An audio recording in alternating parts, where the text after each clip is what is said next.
23వ కీర్తన 5వ వచనం. నా శత్రువుల ఎదుట నీవు నాకు భోజనము సిద్ధపరచుదువు, నూనెతో నా తల అంటియున్నావు, నా గిన్నె నిండి పొర్లుచున్నది. ఆమెన్. చిన్న ప్రార్థన. ప్రభు అయిన దేవా, మా తండ్రి, మీకు స్తుతులు వందనాలు. యేసుక్రీస్తు ప్రభు పేరిట మీ ఆత్మ సహాయం కొరకు నిజముగా వేడుకుంటూ నిన్ను స్తుతించడానికి, ఆరాధించడానికి, వాక్య సత్యాన్ని ప్రకటించడానికి, గ్రహించడానికి, విశ్వసించడానికి,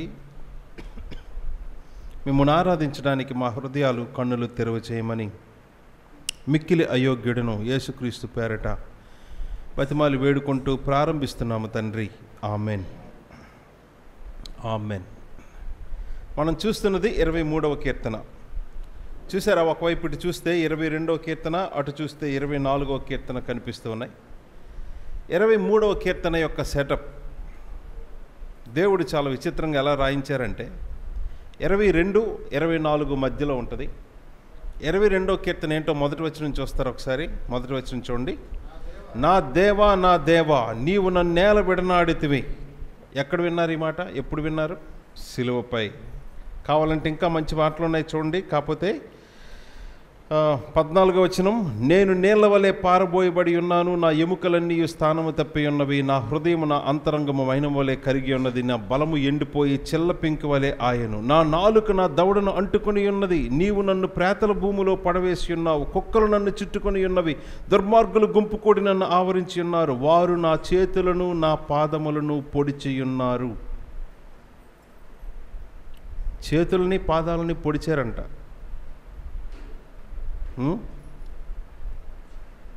18వ వచనం చూసారా ఏమనుందో? నా వస్త్రములు వారు పంచుకొనిచున్నారు, నా అంగీ కొరకు చీట్లు వేయిచున్నారు. ఇప్పుడు మీకు అర్థమైందా 22వ కీర్తన అంతా ఏముందో? యేసుక్రీస్తు ప్రభు యొక్క శిలువ మరణం. అక్కడతో అయిపోలేదు, ఇంకా ఉంది. మరి అవన్నీ చెప్పుకోలేము. కానీ 22వ కీర్తన ఆయన మొదటి రాకడ గురించి ఉంది. 24వ కీర్తన చూడండి దేని గురించి ఉందో. 24, 7వ వచనం నుంచి, గుమ్మములారా మీ తలలు పైకెత్తుకునడి, మహిమ గల రాజు ప్రవేశించినట్లు పురాతనమైన తలుపులారా మిమ్మల్ని లేవనెత్తుకునడి. మహిమ గల ఈ రాజు ఎవరు? బల శౌర్యములు గల యెహోవా, యుద్ధ శూరుడైన యెహోవా. గుమ్మములారా మీ తలలు పైకెత్తుకునడి, పురాతనమైన తలుపులారా మహిమ గల రాజు ప్రవేశించినట్లు మిమ్మును లేవనెత్తుకునడి. మహిమ గల ఈ రాజు ఎవడు? సైన్యములకు అధిపతియగు యెహోవాయే, ఆయనే ఈ మహిమ గల రాజు. చూసారా ఈ 24వ కీర్తన దేనికోసం ఉందో? మొదటి నుంచి చదివితే అర్థమయ్యే విషయం అది. ఆయన రెండవ రాకడ, ఆయన రెండవసారి వచ్చినప్పుడు 24వ కీర్తన మొదటి వచనం చూడండి. భూమియు దాని సంపూర్ణతయు, లోకమును దాని నివాసులను యెహోవావే. 22వ కీర్తన ఆయన మొదటిసారి రావడం, 24వ కీర్తన ఆయన రెండవసారి వచ్చినప్పుడు ఈ సర్వలోకానికి ఎవరు ఒరిజినల్ ఓనరో ఆయన ఈ సర్వలోకాన్ని పరిపాలించడానికి రెండవసారి వస్తాడు. ఆయన రెండు రాకడల మధ్యలో 23వ కీర్తన ఉంది. సో ఈ 23వ కీర్తన ప్రత్యేకత ఏంటో తెలుసా? ఆయన మనకైతే క్రైస్తవులైతే ఎలా ఆలోచించాలంటే ఆయన 22వ కీర్తనలో ఉన్నట్టు మొదటిసారి వచ్చారు, మన కొరకు మరణించాడు. 24వ కీర్తనలో ఉన్నట్టు రెండవసారి వస్తాడు, సర్వలోకాన్ని ఏలుతాడు. ఈ మధ్యలో ఉన్న ఈ జీవితం, ఈ కాలంలో ఉన్న మనం ఎవరు? మనకి ఆయన ఏం చేస్తాడంటే 23వ కీర్తన మొదటి వచనం ఏంటి? మొదటి వచనం, యెహోవా నా కాపరి కాబట్టి నాకు ఏ లేమి కలుగదు. అక్కడ నుంచి స్టార్ట్ అయింది. సో ఈ లోకాన్ని సృష్టించిన దేవుడు మానవునిగా లోకానికి 2 సార్లు వస్తాడు. మొదటిసారి వచ్చినప్పుడు మీ బదులు, మీ వంతు, మీ స్థానంలో మీ పాపశిక్ష అంతటిని తన మీద వేసుకొని ఆయన రక్తమంతా చిందించి తన ప్రాణం పెట్టి బలి అవ్వటానికి వస్తాడు. అలాగా మన మీద ఉన్న పెద్ద సమస్య అయిన ఈ మరణం, దానికి కారణమైన పెద్ద సమస్య అయిన మన పాపాన్ని ఆయన పూర్తిగా ఓడించి రెండవసారి వచ్చినప్పుడు ఇదిగో ఈ గొప్ప రాజ్యంలోనికి, భవిష్యత్తులోనికి తీసుకొని వస్తాడు. మరి ఇప్పుడేం చేద్దాం? చూసారా, అన్ని కాలాలు కలిపేశాడు. గతం, భూతకాలాన్ని, భవిష్యత్ కాలాన్ని, అండ్ ఇప్పుడు ప్రజెంట్ అంటే ఆయన గతంలో చేశాడు, ఫ్యూచర్లో చేయబోతున్నాడు. మరి ఇప్పుడు ఏం చేయట్లేదా? ఇప్పుడు అంతకంటే ఎక్కువ చేస్తున్నాడు. ఏం చేస్తున్నాడు? అది 23వ కీర్తన. మనం మొదటి మాట ఏంటో తెలుసా? మనం ఒంటరి వారం కాదు, మనకి ఒక కాపరి ఉన్నారు. ఈ మాట మనుషులకి దాని యొక్క విలువ తెలియదు. దాని యొక్క విలువ, అందులో ఉన్న ఎమోషన్ అది తెలియదు పాపం. అది కొంతవరకు అర్థం చేసుకోవడానికి యేసు ప్రభు ఒకసారి చూశారు. మనుషులు వాళ్ళ జీవితాలు, వాళ్ళ కష్టాలు, వాళ్ళ తిప్పలాలు పడుతూ ఉంటే జనులు చూడండి కాపరు లేని గొర్రెల వలె ఎలా ఉన్నారో అని వారి మీద కనికరపడి వారికి బోధించడం మొదలుపెట్టాడు. సో కాపరి ఎవరో తెలుసా? జనులు వాళ్ళ సమస్యలో, వాళ్ళ కష్టాల్లో తిరుగుతూ ఉంటే, వాళ్ళ బాధలు వాళ్ళు పడుతూ ఉంటే యేసు వారి మీద కనికరపడి చెప్పిన మాట ఏంటో తెలుసా? ఇదిగో జనులు కాపరు లేని గొర్రెల వరే ఉన్నారని వారి మీద కనికరపడి వాళ్ళ దగ్గరికి వెళ్ళి బోధించడం మొదలుపెట్టాడు. అది కూడా దేనికోసం? సమాధానం, నిత్య జీవం, పాపక్షమాపణ, ఈ విషయాలు బోధించడం మొదలుపెట్టాడు. దీన్ని బట్టి ఇక్కడ యెహోవా నా కాపరి అంటే ఆయన చేసే మొదటి పని ఏంటో తెలుసా? మన దగ్గరికి వస్తాడు, మనకి సంరక్షిస్తాడు, కాపాడుతాడు, మాట్లాడుతాడు, గొప్ప సంతోషం, సమాధానం కలిగించడానికి అవసరమైన పని అంతా చేస్తాడు. ఎన్నో గొప్ప విషయాలు ఉన్నాయి. ఇందులో మనం 5వ వచనం ధ్యానించబోతున్నాం. 5వ వచనం చూడండి, అందులో 3 స్టేట్మెంట్స్ ఉన్నాయి. అందులో ఏంటి? నా శత్రువుల ఎదుట నీవు నాకు భోజనము సిద్ధపరచుదువు అనే ఒక్క మాట ఆలోచిస్తే తిరిగిలేని సత్యం ఏంటో తెలుసండి?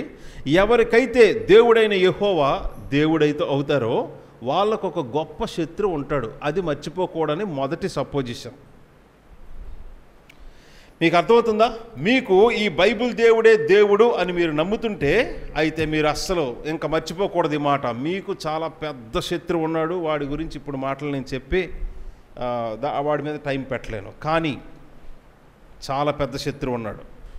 మీరు ఈ ఉదయం ఆరాధించడానికి అతి ముఖ్యమైన 3 కారణాల్లో మొదటిది మనం చూస్తున్నాం. అది నా శత్రువుల ఎదుట నీవు నాకు భోజనము సిద్ధపరచుదువు. ఈ మాటలో ఏముందో తెలుసా?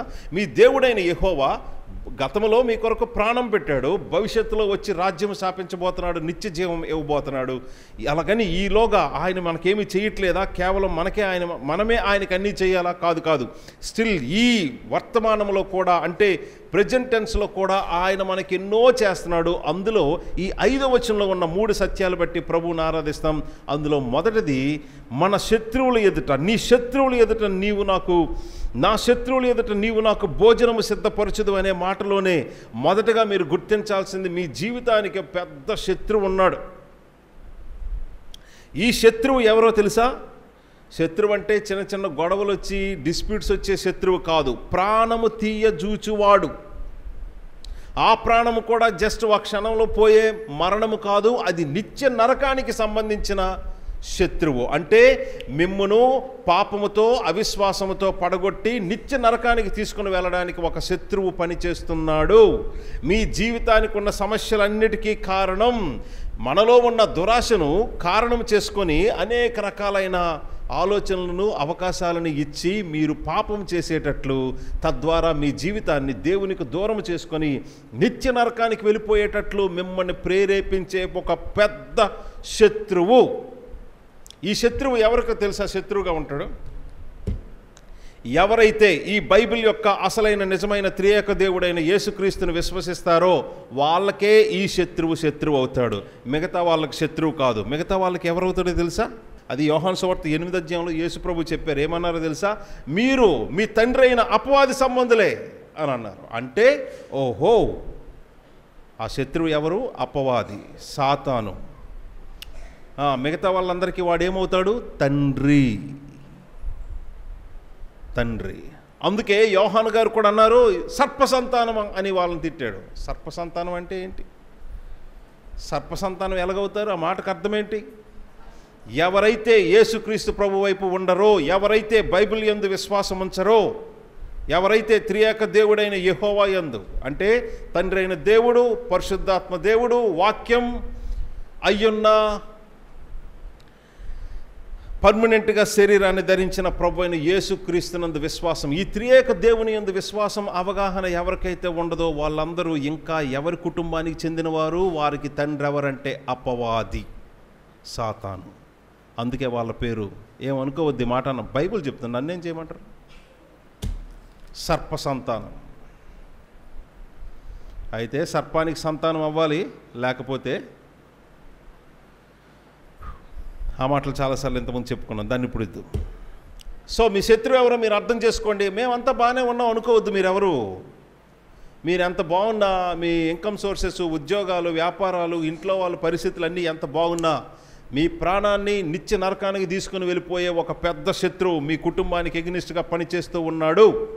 చాలామంది కుటుంబ జీవితాలు, క్రిస్టియన్స్ పిల్లలకి పెళ్లి సంబంధాలు చూస్తే, విశ్వాసులు చూస్తే వాళ్ళకి నచ్చట్లా. ఎందుకంటే క్రిస్టియన్ ఫ్యామిలీస్ ఏం బాగున్నాయి, కొట్టుకు చేస్తున్నారు, వాళ్ళే బాగున్నారు, వీళ్ళే బాగున్నారు.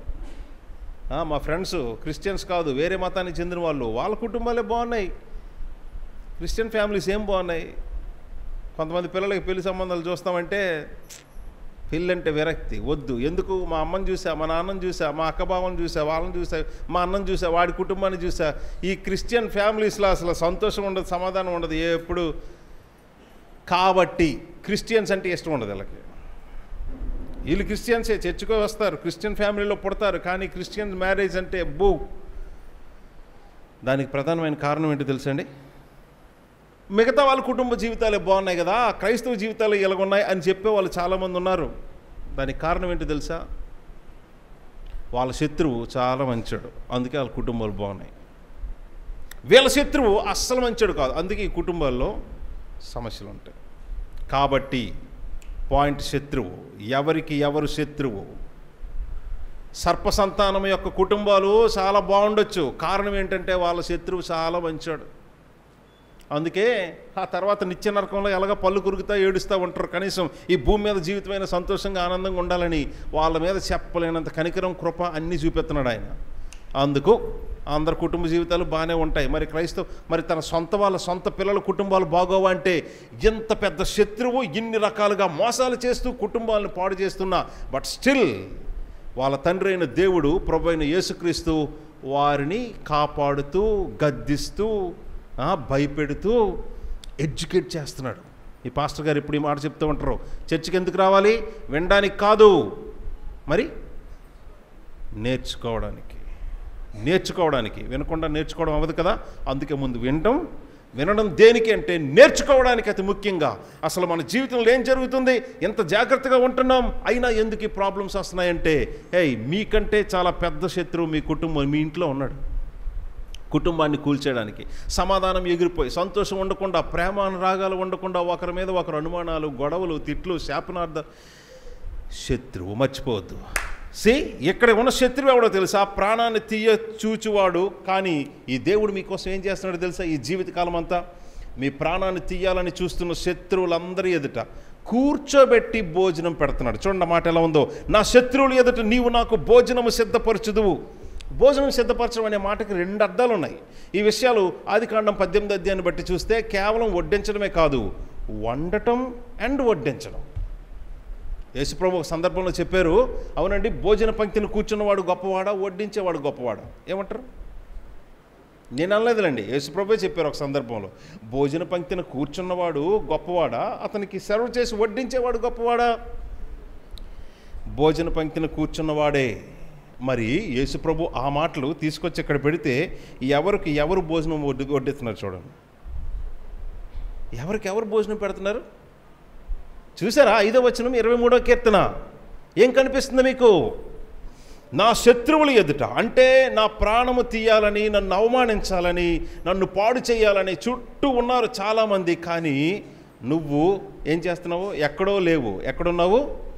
నా పక్కన ఉన్నావు. అది కూడా నువ్వు కూర్చొని నన్ను నిల్చోబెట్టలేదు. ఏం చేసావు? నన్ను కూర్చోబెట్టి నువ్వు నిల్చున్నావు. నిల్చొని ఏం చేస్తున్నావు?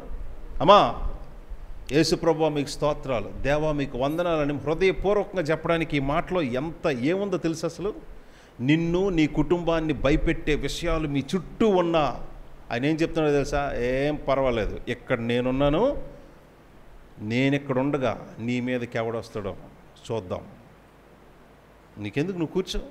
శత్రువుడు ప్రాణం తీయాలని చూస్తున్నప్పుడు ఎవడు సంతోషంగా తినగలడు చెప్పండి? శత్రువు ఒక రోగముతోనో, ఒక యాక్సిడెంట్తోనో, ఒక దాడితోనో ఏదో ఒక రకంగా శత్రువుని తయారు చేసి మీ మీద అటాక్ చేయడానికి చుట్టూ ఉన్నారంటే ఎవరు సంతోషంగా భోంచేయగలరు? అలాంటి పరిస్థితిలో కూడా అస్సలు నువ్వు అవేవి పట్టించుకోకుండా ఎంజాయ్ చేయి. ఎందుకు తెలుసా? నేను నీకు తిండి పెడుతున్నా, భోజనం పెడుతున్నా, సిద్ధపరిచి, అంటే వండి మరి. ఆ ఒక్క వచనంలో ఏముందో తెలుసా? మీరు భయపడే కారణాలు మీ జీవితంలో ఎన్నున్నా అస్సలు భయపడద్దు. ఎందుకంటే నేను మీతో ఉన్నాను. మీ నాశనాన్ని కోరుకునే వాళ్ళు ఎంతమంది ఉన్నా నేను నీ కూర్చోబెట్టి తిండి పెడుతున్నా. అస్సలు టెన్షన్ పడకు. ఈ ఒక్క కారణం సత్యం మీకు అర్థమైతే, ప్రభువా ఈరోజు చాలా భయాలతో వచ్చాను, కానీ నన్ను ధైర్యంగా ఉండమని ఎలాంటి ధైర్యం చెప్పారు? ఎలాంటి భరోసా ఇచ్చారు? జీవితం కోసం ఇదిగో ఇక్కడ ఉన్న వాళ్ళు ఏ పరిస్థితిలో వచ్చారో, ఏ ప్రెషర్లో వచ్చారో, ఏ టెన్షన్లో వచ్చారో, ఇంతకంటే పెద్ద టెన్షన్ ఏముంటుంది చెప్పండి? అంత టెన్షన్స్ మధ్యలో అస్సలు తినాలనిపించట్లేదు, నిద్ర పట్టట్లేదు, ప్రశాంతంగా లేదు అనుకుంటున్నారేమో. ఎంతమంది శత్రువులు నీ మీదకి వచ్చినా మోహరించినా కానీ ఇదిగో నిన్ను కూర్చోబెట్టి, వాళ్ళ కళ్ళ ముందే నిన్ను కూర్చోబెట్టి నేను నీకు వడ్డిస్తున్నాను. ఎవరికెవరు వడ్డిస్తున్నారు? ఎవరికెవరు సర్వ్ చేస్తున్నారు? భోజన పంక్తిని కూర్చున్నవాడే గొప్పవాడు తనకు వడ్డించేవాడి కంటే. అంటే ఇంతకీ ఇక్కడ దేవుడు నీకు ఇస్తున్నది ఏంటో తెలుసా? ధైర్యము, సమాధానం, భరోసా మాత్రమే కాదు. ఆయన ఇస్తున్న వాల్యూ చూడండి, నీకు ఆయన ఇస్తున్న గౌరవం చూడండి. నీకు ఆయన సేవ చేయడం ఏంటి? మీరెవరో తెలుసా?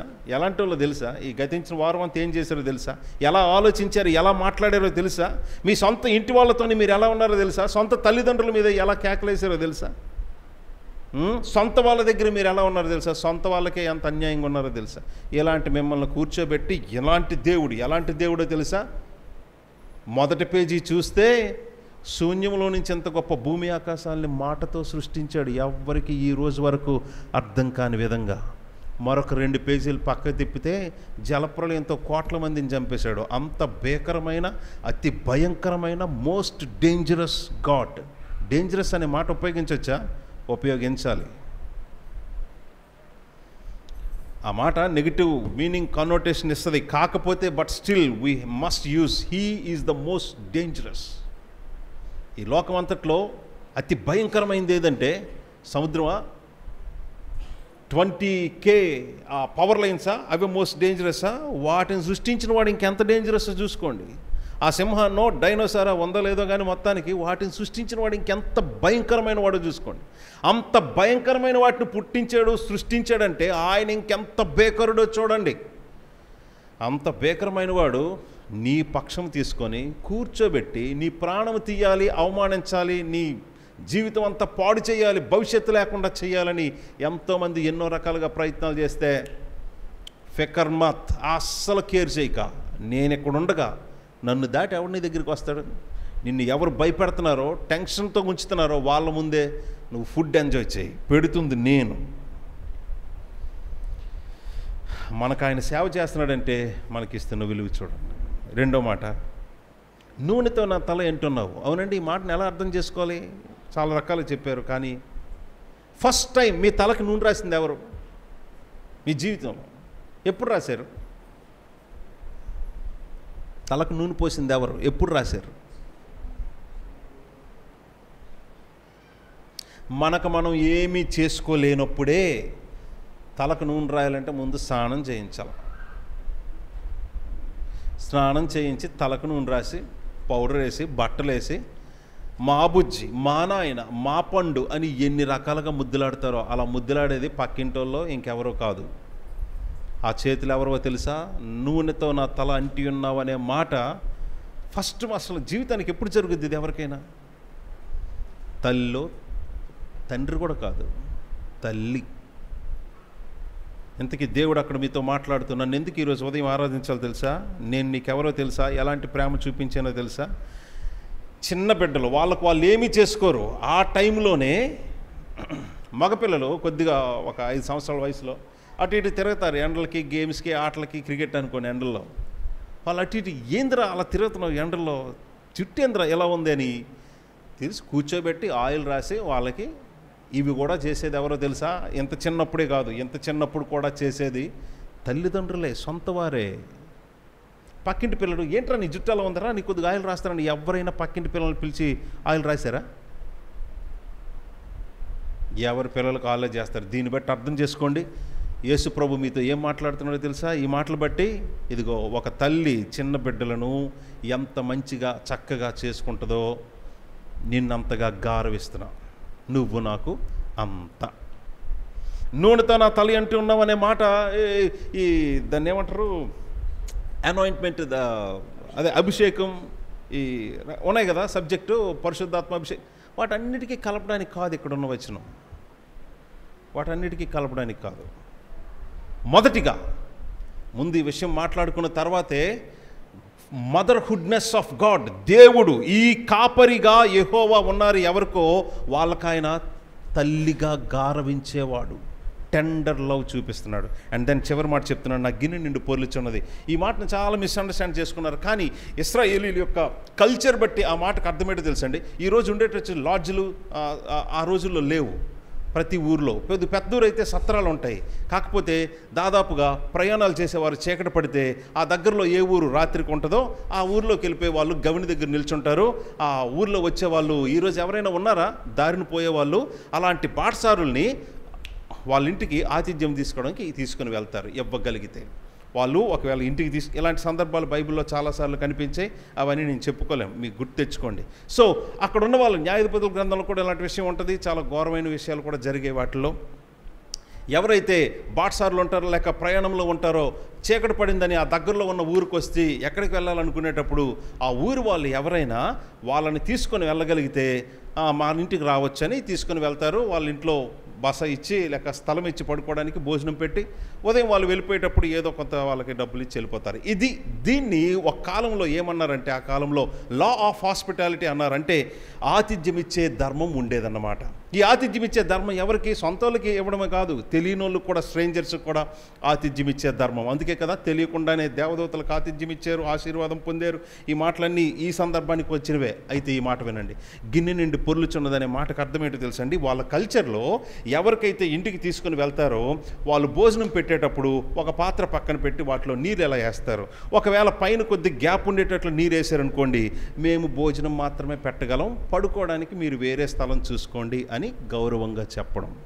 ఒకవేళ ఆ గిన్నె కంప్లీట్గా ఫుల్గా నిండిపోయింది అనుకోండి నీళ్ళతో, భోజనం చేస్తున్నప్పుడు మీరు మా దగ్గర భోజనం చేయొచ్చు, పడుకోవడానికి కూడా స్థలం మేమే ఇస్తామని అర్థం. అదే ఇప్పుడు ఆ వాటరు ఓవర్ఫ్లో అయిపోయేటట్టు, కింద ఒలిగిపోయేటట్లు, పొర్లి పారుతుండేటట్లు వాళ్ళు ఇంకా అలా పోస్తున్నారంటే దాని అర్థం ఏంటో తెలుసండి? ఏమై ఉండొచ్చు? గెస్. చిన్న గ్యాప్ ఉండి వాటర్ నింపారనుకోండి, చిన్న గ్యాప్ ఉంచారనుకోండి, భోజనం మాత్రమే పెట్టగలం, పడుకోవడానికి మీరు ఇంకెక్కడైనా చూసుకోండి స్థలం, అది అర్థం. పడుకోవచ్చు, ఎక్కడే భోంచేయచ్చు అని చెప్పడానికి కంప్లీట్గా ఆ కప్పుని నింపు ఉంచితే నీటితో, ఎక్కడ వాళ్ళు మనకు స్థలం కూడా ఇస్తారు, సిద్ధపరుస్తారు అని అర్థం పడుకోవడానికి. ఒకవేళ ఆ గిన్నె నిండి పొర్లుతున్నట్టుగా ఇంకా వాటర్ పడుతూ ఉందంటే ఆయన ఏం చెప్తున్నట్టు? Any guess? ధ్యానిస్తే, ఆలోచిస్తే ఏం చెప్తున్నట్టు? కేవలం మీ ఆహారం కోసం, ఒక రాత్రి అవసరం కోసం మాత్రమే కాదు, మీరు నిత్యం మా ఇంట్లో ఉండిపోయినా నాకు ఇష్టమే. కేవలం అవసరం కోసం కాదు, కేవలం సమస్య కోసం కాదు, కేవలం భోజనం కోసం, ఒక పూట రాత్రి ఇంట్లో పడుకోవడం కోసం కాదు, నిత్యం నీవు నా ఇంట్లో ఉండిపోయినా నాకు ఇష్టమే అని చెప్పడానికి గుర్తుగా, సందేశంగా ఈ విషయాలు కొన్ని హాలీవుడ్ హిస్టారికల్ మూవీస్లో కూడా చూపించారు. ఎవరైతే ఆతిథ్యం ఇస్తున్నారో, మీరంటే నాకు చాలా నచ్చింది, మీరు మాతో నిత్యం మా ఇంట్లో ఉండిపోవడం నాకు ఇష్టమే, ఇది మా ఆఫర్ మీకు ఇస్తున్నాం అంటే అవతల వ్యక్తులు ఏం చేయాలి? ఏం చేస్తే బాగుంటుంది? నిత్యం మీ ఇంట్లో ఉండను, నాకు చాలా బిజీ, నేను చాలా పెద్దోడిని, నాకు చాలా పని ఉంది, నేను చాలా పొడి చేయాలి, కాబట్టి ఈ రాత్రికే, ఈ అవసరానికే, ఈ సమస్యకే నీ దగ్గరికి వస్తా అనే పిచ్చి మూర్ఖులు చాలామంది ఉంటారు. పెళ్లి చేస్తే చాలు, ఉద్యోగం ఇస్తే చాలు, అంతవరకే చర్చ, ఆ తర్వాత మరి చర్చ కనిపించడు, దేవుడు కనిపించడు. కానీ మీరు అర్థం చేసుకోవాల్సింది ఏంటో తెలుసా?